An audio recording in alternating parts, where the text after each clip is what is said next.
in the room and around the team, you kind of get that sense of like, okay, playtime's over. Let's get back to it. Yep. Yep. You mentioned Brassard. He didn't start off with he didn't have the greatest first impression, and I think there's a lot of reasons for that. But what do you see out of him? Do you see him being that awesome third line center, or I don't know. I hear that he wasn't happy about not getting as much as playing time, or maybe they'll move him to wing or something like that. I hope all that talk is done. But what do you expect from him? I don't think that we're going to see him at wing right out of the gate. And I thought that if we, going into camp, I thought that might be something they would try right away to get him more ice time. And it's not so much that I wouldn't say that he was unhappy as much as I think the adjustment was something that he really underestimated. And for him, I think getting the motor going, it's easier to keep it going when you get that playing time, and not getting that playing time was a real adjustment. So I think they are going to try to get the third line and fourth line, for that matter, a little bit more minutes this season. And we will never know what exactly was wrong with Derek Brassard last year. I mean, I would guess, and this is totally conjecture on my part, that it was something maybe like a groin or a hamstring injury or something like that. I think it was muscular, and I think it really affected his ability to play the game at the level he's accustomed to. So to be back here and be healthy, I mean, you go back to that preseason game, I believe it was against Columbus, the last one of the preseason, and he bagged two, both on plays where he just muscled someone off the puck or out-raced someone to the puck, or did very Derek Brassard-like things. So that third line has the makings of something special. And you hesitate to invoke the great name of the HBK unit, the legendary lore-stricken line there. But I think that you might get that out of that group, and I think that I especially like the Brian Rust and Derek Brassard combination. And that's where I'm keeping my eye on that for this first game against the Capitals, because you're going to think that Mike Sullivan's going to want to get four lines rolling against a team coming off the second of back-to-backs. And what matchup Derek Brassard ended up reaping tomorrow night's, I think that's going to be one of the main things to watch for. Yeah, I think on paper that has the potential to be really interesting. I mean, if you could, roll out that, the theoretical rolling out four lines. I mean, even the fourth line is pretty solid. I think is Sprong supposed to be on the fourth line? Yeah, it's the way it's looking right now. So it'll be Daniel Sprong starting out the year on the fourth line, which, I guess that's better than him not playing at all. So I guess if you're looking for the bright side of it, I think that whatever they decide to do with Daniel Sprong, they need to make a decision and kind of stick to it. Give him 10 games in one spot, to kind of see what he gives you, and then adjust from there. I would prefer that to be, on the Crosby line out of the gate. But they've identified things they want him to work on again. So I think that for now, we'll see him play with Matt Cullen and Riley Sheahan. And to be fair, that's not a bad fourth line. Yeah, that could be very interesting. I hear things like Cullen is taking Sprong under his wing, and so we'll see about that. I'm a little worried about Sprong, because this has the potential to be someone that has insane potential, but not to be realized here. He'll, maybe when he gets traded or something, he'll figure it all out and score 40, 50 goals or something like that. So hopefully it all works out and he figures it out. Yeah, patience is a virtue, right? I mean, that's the thing, and he's still young, and I don't think this is, this year I think is definitely career defining for him. But I think that we've gotten into micro-analyzing his game a little bit too much, and we've put maybe too great of a microscope on it. I'd like to see the Penguins coaching staff just give him the opportunity to play, and play in one spot for an extended period of time. Get comfortable somewhere and try to develop some chemistry. And if he could do that, I mean, that might go a long way towards the results from the American Hockey League translating to the National Hockey League. Yeah. Yeah. I mean, we talk about all these lines and how they're set up, but, 5 minutes into the game, Sullivan will switch them all up anyway, so we'll see, Yeah, we'll see what that's happens. also true. Yeah, that's also maybe true. maybe Sprong will end up playing with Crosby. Who knows? But Yeah. onto the defense. One didn't make too many acquisitions in the offseason, but they did get Jack Johnson. And there was a lot of debate over whether that was a good idea or not. What do you expect from him this year? I think that the ceiling, I think, for me, for Jack Johnson is a guy who takes quiet and indistinct minutes, that just goes about the business, is not changing the tide of games, but isn't a liability. And to be fair, that might sound harsh, but to be fair, I think there were majorities of points of times last year where Jack Johnson was a liability for Columbus. There were also times where I think he played very well, including and up to the time he was scratched. I think him being scratched was more about how well Ian Cole was playing than it was how well Jack Johnson was playing. So, for me, I'm going to want to see what happens in this system, to be fair to him.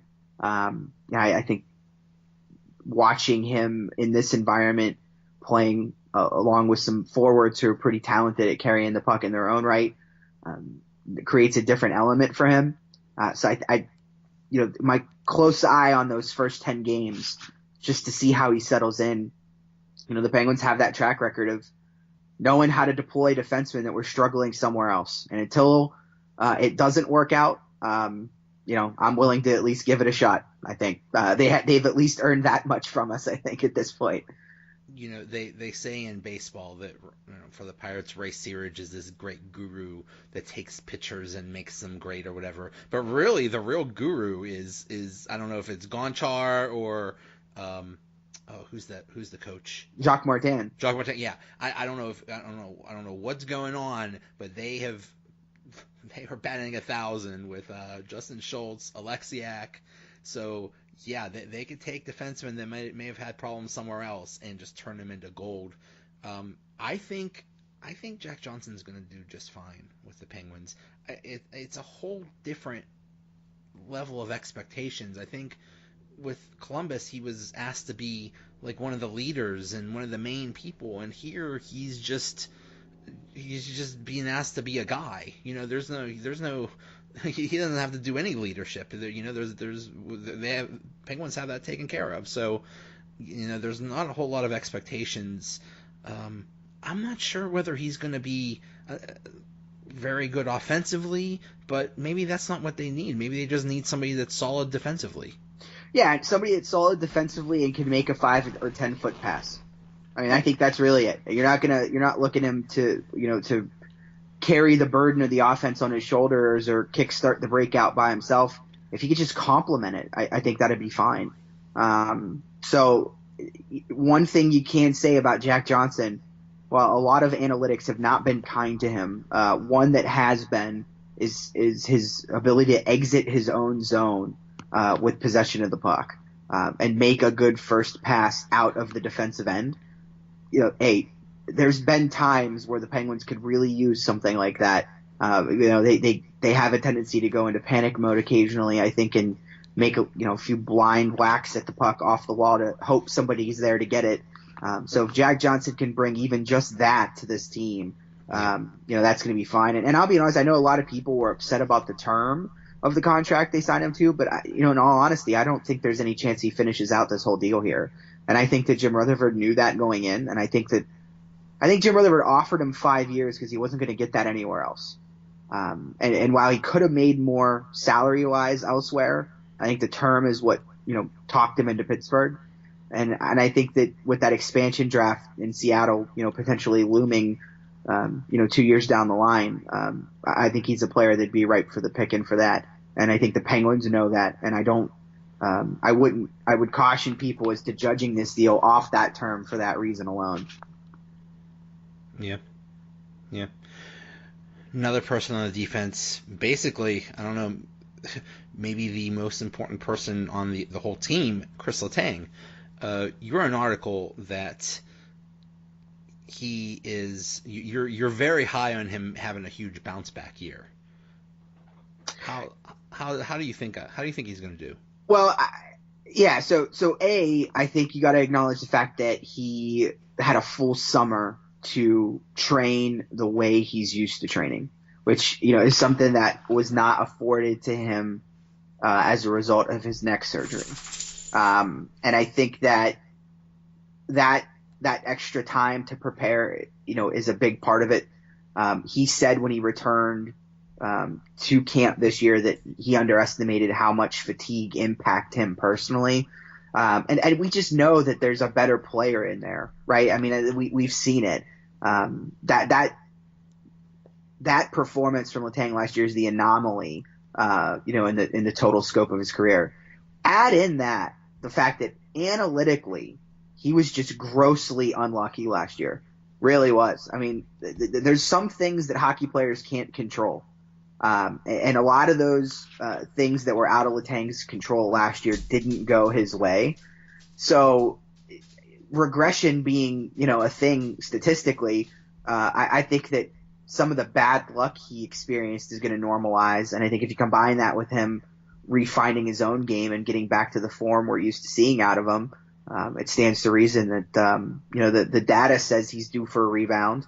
And I think that, even just from a human perspective, given all he went through last year and, all he had to come back from, I think you'd probably believe it there too. I hope he is totally recovered from, the injuries he's had.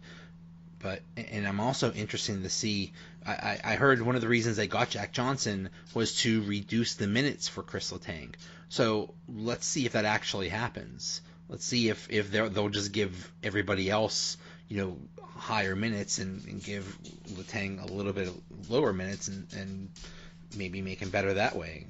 We'll see. Yeah, and that's the key, is that Letang's at his best when he can. It's not the type of minutes he's eating; it's the sheer volume of minutes he's eating. I think that sometimes get out of control.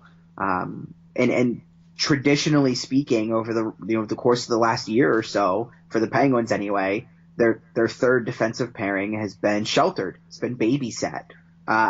They've not been deployed in super difficult situations. The minutes have been monitored very closely. They're not going out on the ice in the defensive zone a lot. It's more offensive zone starts. So if you can at least give yourself more flexibility there, it gives you the ability to use Chris Letang in a wider variety of ways, and maybe in ways that aren't so demanding. I think that would go a long way towards preserving him as well. Yeah. I'm so excited. I mean, I just remember a year ago, remember this, what was it? Those first games with Antti Niemi were a disaster. Yeah. Every time, and then the schedule, remember that? Like they made him play so many back-to-backs. It was just like everything was going against them, and they had such a bad start, and they kind of had to, fight their way to make the playoffs. And I just, if everyone stays healthy, this just looks like a loaded team. That's just, I don't know. They Rutherford just perfectly constructed this team, so there's just so much to be optimistic about. Yeah, and to your point, the Niemi games were a disaster, and then Matt Murray was forced to play more. It was just an all around bad situation for everyone. I mean, Matt Murray with all the personal stuff that he went through last year, and the scheduling, and it was just a brutal way to get started. And they never seemed to catch up. They never caught up to it. It seemed like they started out the season, a little bit behind the 8 ball, and never were able to kind of find their pulse.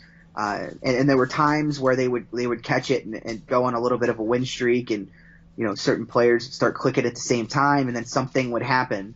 Whether it be a disaster or a family emergency, that would change it again, and then they'd be playing catch up all over. And people talk about fatigue, and I think fatigue is just as much mental as it is physical. And I think the Penguins last year, for them, it wasn't as much as they didn't have it in the gas in the tank, physically speaking, as much as they were just tired